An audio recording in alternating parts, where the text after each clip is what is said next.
So this is not, in my opinion, an end to the war. If this doesn't go the way that the President of the United States, while using the Vice President as the lead negotiator, goes the way he says, then he has the option. And we saw that with 49 Tomahawk missiles just a week and a half ago to restart military operations, to get to the solutions that are needed for the world. Well, there's a lot to talk about, and there's a lot to not talk about. So, unfortunately, missing Benjamin today, but we're going to drive on with analysis of where we're at in multiple topics, mainly in the memorandum of understanding between the United States and Iran.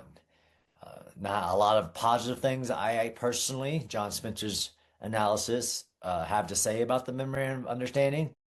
It is a memorandum, an agreement to have talks. But while some people have been on a media tour to justify it, that there was no alternative, a lot of this type of conversation, I personally don't agree with that. I believe Operation Epic Fury and Operation Roaring Lion were working, that we were within weeks of significant gains, and the leverage that was achieved during that historic military operation between the United States and Israel should not be squandered or loosened just because it's hard. The current administration had many factors. Many of them I know, many of them I don't know, such as the upcoming midterm elections, the price of oil, the instability of the market, um, so many, the vulnerability of the Gulf states if the operations were to recommence, so many different variables as we talk about at the MirYam Institute is that war, by its very nature, is uncertain. We do not have access to classified information. So there's so many factors in conversations, and war is the pursuit of politics by other means. Politics in its nature is also not as clear as one would want because of the very domestic, international, and global interest. I understand all that. But what I really recommend all of our listeners to do is to go and read the 14-point memorandum of understanding. It was signed by both the United States and Iran senior leaders, and we can do analysis on based on what it says, understanding that it is not an agreement like the JCPOA. So I personally, as an analyst, won't compare it to this is nothing more than a JCPOA 2.0. It's worse than that, etc.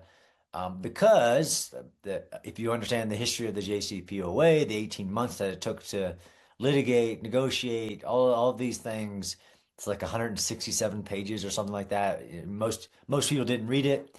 And history shows what it achieved and what it didn't achieve. It did not stop Iran's nuclear weapons pursuit.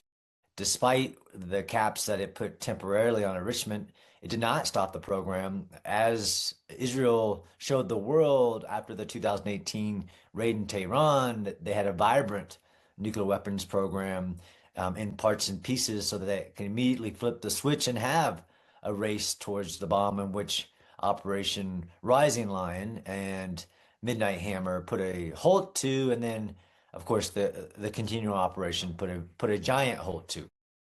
That being said, what is in the memorandum of understanding? There's a lot of things that I personally, as an analyst, don't understand, don't get. With a heavy dose of, okay, John, we have to see what the final agreement is. Just like, I mean, I think Wikipedia is trying to say Iran won the war, which I don't know if that's comedy, if it's humor of like Monty Python's Black Knight, to where the point where you chop off every appendage of a person and I still got you. There is an element in war, as we teach war and strategy, of um, depending, especially in a limited war where the objectives are limited, and the United States' objectives should be measured against what it said on February 28th, April 1st, April 3rd. What are the goals of the operations? To destroy and stop the nuclear program, destroy the ballistic missile program, the Navy, and the support to proxies around the world. When this is all said and done, we can definitely analyze the end result of whether those goals were achieved and why they weren't. And this MOU is a moment in that time. So this is not, in my opinion, an end to the war. It is literally, as point one says, a cease of military operations for now to negotiate for up to 60 days. But it's all the leverage that was given away. And according to, again, if we just take out all of the press briefings, all of the social media posts by both the United States administration and the Islamic regime and just read the document, and I highly recommend people read the 14 documents. The number one point about adding Lebanon to it, and I'll talk about what's going on in Lebanon, but that should not, in my opinion, have happened.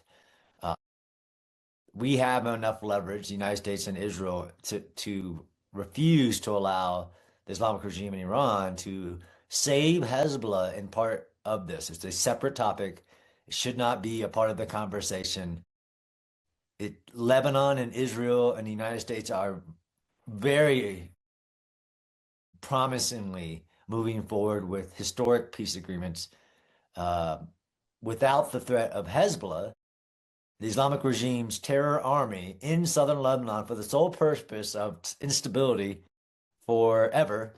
And the fact that all parties that matter, Israel, United States, Lebanon, or let's just say Lebanon, agree that Hezbollah needs to be disarmed and that entire region demilitarized so that Lebanon can be free of the cancer of Iran in its state. It is a sovereign state, it should be treated as such. And they have said, Lebanese president says, stop adding us into this conversation. But there it is, in point one of the Memorandum of Understanding. That should not have happened, frankly, as John Spencer's opinion. Again, this is a document to agree to have a conversation. So, okay. And the release of funds, part of the conversation, although I'll talk about kind of the rhetoric and the back and forth, but the document itself says immediately there will be a release of funds and a lifting of sanctions. And we've already seen in the last few days a release of sanctions to allow allow Iran to sell oil that hasn't been able to sell in a very long time because of sanctions. Now there's a bunch of devils in the details, and what is not in the Memorandum of Understanding is the details. So, okay, you get money released, but how can you spend that money? The United States has claimed that now, unlike any time in history, they have the ability to control and see where that money goes. So money gets released based on sanction, gets put into a bank, and those transactions are supposedly very closely monitored to ensure that the Islamic regime in Iran is not spending that money on paying the IRGC, rebuilding its missile supply, restarting its nuclear program, etc. Some people, and somebody that I follow closely, such as General Jack Keane, General McMaster, trust but verify is almost not adequate enough here in this document. But there it is. The frozen funds would be released, sanctions would be removed, and all of these, according to the Memorandum of Understanding, start immediately. And also, so that whole release of funds, part of multiple points of the 14 point, has been a very big talking point, and it rightly should be. In the meantime, between what we have currently, so we had the Memorandum of Understanding, and I, again, it's not that long, 14 point, of what it says is going to happen, and versus what is being negotiated in Switzerland, which is a part of the conversation. The other point in the Memorandum of Understanding that is very problematic is the status of the Strait of Hormuz. John Spencer's personal opinion, there are only the two grand strategy, geopolitical, global issues, and why this war had to happen is nuclear non-proliferation. And the document actually, if you want to say something positive, even the Memorandum of Understanding says positively, Iran will not have a nuclear weapons program and it will give up the nuclear enriched uranium that it has. It says that there based on all of these conditions, but that's pretty clear. And so that's one. Two reasons The other one is the freedom of navigation. So the Strait of Hormuz, in accordance with the Memorandum of Understanding, is also as clear as mud. It says that the United States will lift its blockade, remove its forces within 30 days, all of this. Um, Now, and it can happen from the time that the Memorandum of Understanding was signed to the time that the negotiation, which is currently happening. Of course, the U.S. Vice President J.D. Vance was on a tour to explain to the people, to the citizens of the United States, what the Memorandum of Understanding is and it is not, the fact there was no alternative. I personally don't agree with that, et cetera, et cetera. That being said, we're in the midst of it. And that is forward progress, that there actually is a very senior level negotiations happening in Switzerland, which you have to factor the memorandum of understanding, but also already have a visibility that what was written in that isn't necessarily what's being implemented. And that's the kind of the confusion that everybody has in what's being negotiated at this moment versus what is actually happening to implement the 14 points, where this is I wouldn't call it rhetoric. I would just call it communication, where you have what Vice President J.D. Vance is saying both prior to leaving for Switzerland and saying in Switzerland. For instance, that the IAEA inspections would restart, complete visibility weren't allowed during JCPOA time. They were, although there were many instances of the Islamic regime in Iran not allowing actually intrusive inspections and hiding locations and things like that. It's a separate topic, but that's part of the negotiations, is the fact that if these two major goals are achieved for the world, of course, for the United States, and the reason for the operation, non-nuclear proliferation, freedom of navigation, non-nuclear proliferation, as according to the Memorandum of Understanding says, you don't have a nuclear weapons program. It must allow intrusive inspections. You must give up the enriched uranium. So that's been a big topic. And as we're speaking, you have members of the Islamic regime, very spokesmen and everything saying, no, that's not going to happen. We're not going to allow inspectors. So this is more of a wait. We have to wait and see what the end result is, but it isn't positive. And I really don't have anything positive, in my opinion. But it seems that the president of the United States is being very vocal on his understanding of what the Memorandum of Understanding means. Again, it was an agreement, lots of stuff in there, like the release of assets, the release of sanctions, a $300 billion reconstruction fund. Of course, those trying to sell it to the U.S. citizens says none of that's U.S. money, unlike JCPOA. True statement. Facts are facts. But personally, John Spencer's analysis, why on earth would the Gulf states give money to Iran after being attacked by Iran's, and not just U.S. bases on their soil, but actually their vital infrastructure, gas plants, their hotels, their civilian sites, all of that. I understand that often politics doesn't make sense, and getting to the end result is a process. I believe that we had a lot of leverage, but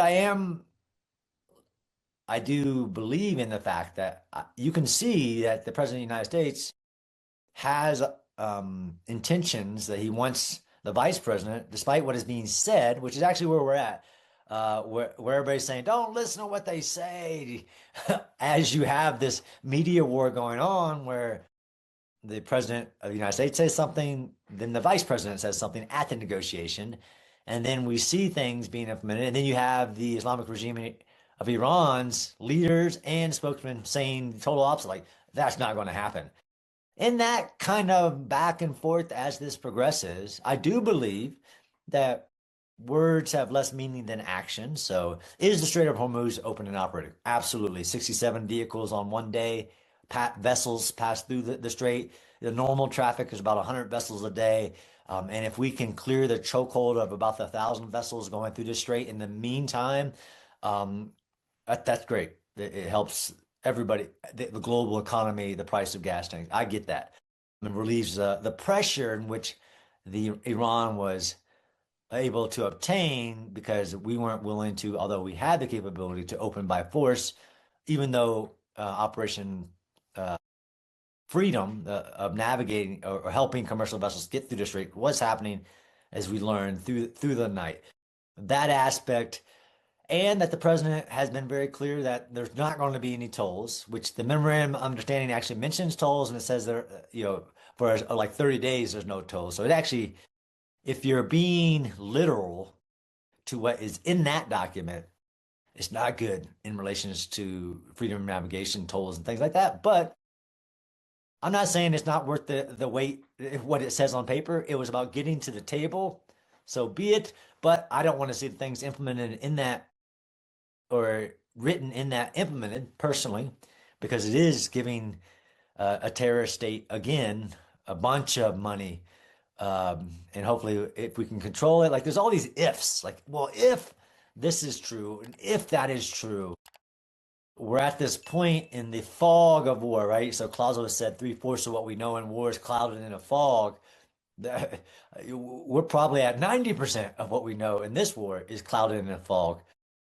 The status of what we, the United States, said, what's the status of what's going to be the allowable tolerance on the missile program, right? So which wasn't in the JCPOA. What is the Islamic regime's vibrant missile program that it had create that missile shield to stop actual things like this from preventing them from getting a nuclear weapon? What's going to be the status of that, the range of the missiles, all that? And yes, the president said things about, well, everybody has defensive weapons, etc. And what's the status of the proxies? Isn't, again, statement one of the I strongly rail against. We can't allow Iran to add Hezbollah into its negotiating red lines. It's insanity. It would just increase. I mean, it just puts the seed of instability into the region. And yes, the nuclear prioritized, freedom of navigation. Those are the reasons worth fighting for. The proxy program, it could be controlled through many programs. And thanks to Israel, the ring of fire that Iran has built is nothing compared to what it was, which was allowed to be happen under the JCPOA umbrella for many administrations because it was too hard to deal with. That's not where we're at, but we can't just create a deal which allows that to regrow.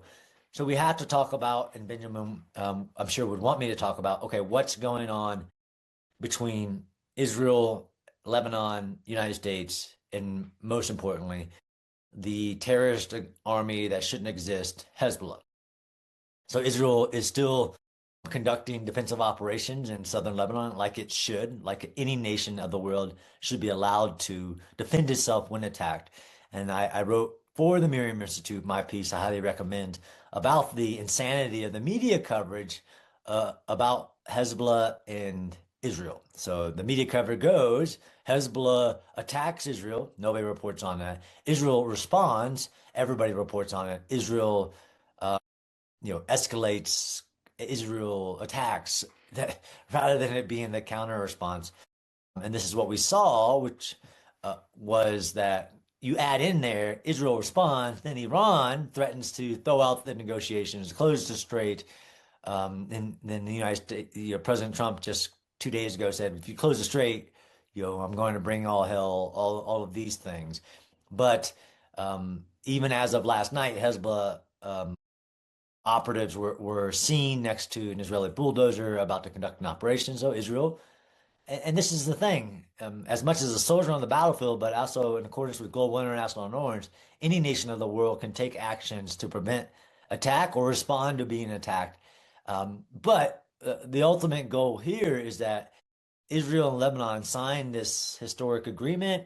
The United States has been a big partner in that, getting that conversation together that gets everybody on board to what must happen, which is the use of force to disarm and demilitarize Hezbollah to prevent it from continuing to attack whenever its puppet masters in Tehran tell it to attack northern Israel.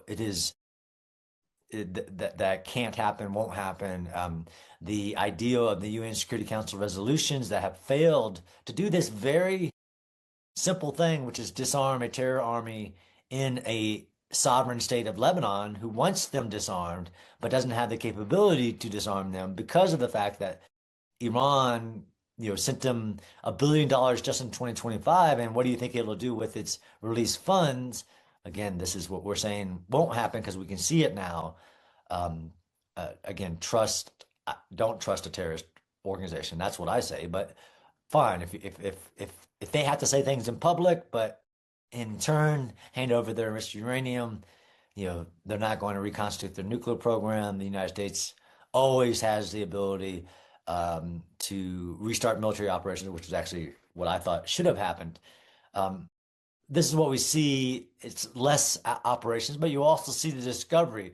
And I, as a urban warfare tunnel guy, can't not comment on the immense amounts of different than the Hamas tunnels, the Hezbollah tunnels, whether that's under castles or in the former pumpkin area. Pumpkin Flower, if you haven't read it by Matty Friedman, talks about this forward observation post of Israel, which they have now reoccupied and found multi-million-dollar deep buried underground complexes for Hezbollah, full of drones and missiles to be launched.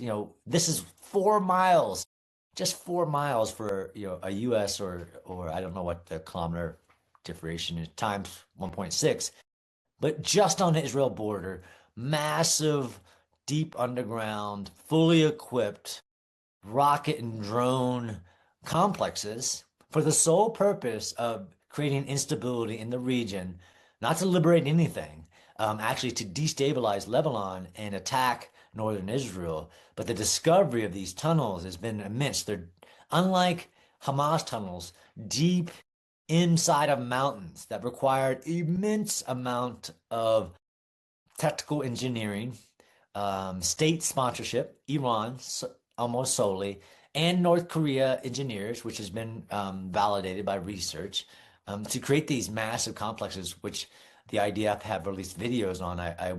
I hope more people can watch this, but it is a,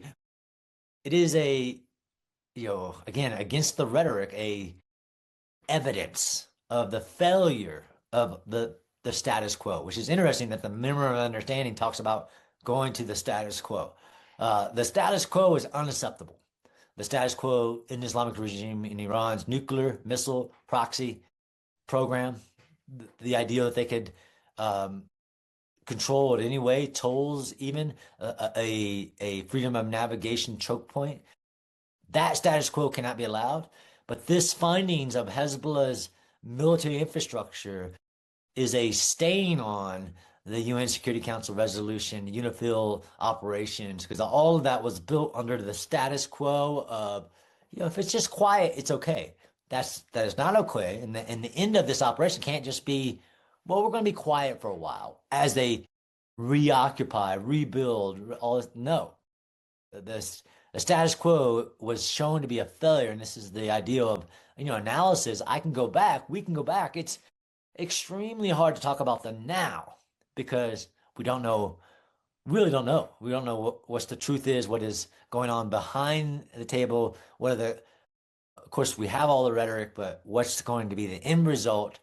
What is the ground truth, and why I love to go do field research, because you want to go see if the Strait of Hormuz is open. You got to go to Strait of Hormuz and see.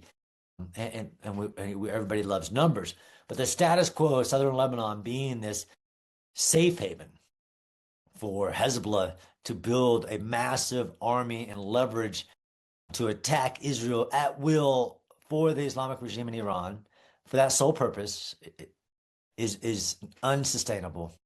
Not the status quo that will be the new. It just can't be. And the evidence that Israel is finding as it moves into a security zone to stop Hezbollah from attacking and to and assist Lebanon. Really, that's what Israel is doing. Nobody else can do it for some reason. To assist, and that's based on political, not capability. Although Lebanon doesn't have the capability, but it's also political. To disarm and demilitarize. So that's what's happening, is what everybody has said they wanted for decades. We all want Hezbollah to disarm and demilitarize, and nobody was willing to do it. Israel is doing it, and it's showing the world the evidence of the status quo, the lies that were said, the just kicking the can, what that equals. Appeasement is not a strategy, and just quiet is not a strategy as people are building for this moment. Hopefully, that's enough for everyone to say, what do we know? What don't we know? And I don't want to quote the known unknowns, but that's truly where we are. We won't know what the end result of this historic operation, Operation Equite Fury, Roaring Lion, is until it's done, until it's being implemented. Um, Rhetoric is rhetoric. And that's, we're in a historic, I use that word a lot actually, because as somebody who studies military history, amount of rhetoric as one leader of the world's only superpower saying, no, that's not what's going to happen. And I actually believe, like, I think his interests are clear, versus the Islamic regime in Iran, which is, it needs to lie to save face and all this stuff, which I get that.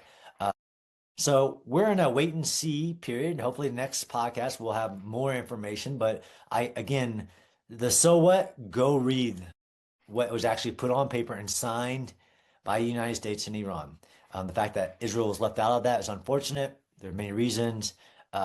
Israel, but I've also, if I didn't comment, the statements that have been made by senior leaders about Israel's operations in Lebanon are unfortunate and not based on facts on the ground, on my own research, on the historic level of civilian harm mitigation that Israel takes, that nobody takes. And yes, if they attack in Beirut, that is a severely complex operation, but Israel implements so many civilian harm mitigation measures that any off the cuff statement about buildings and what Israel does to distinguish, to do proportionality assessments, to take all feasible and reasonable steps to mitigate civilian harm are fact based. And the low number of civilian casualties, of course, the sole bit of evidence is actually the assessments, the measures, and everything that Israel takes. So I actually strongly disagree with that. But the operations continue. Israel is in forward operations in southern Lebanon.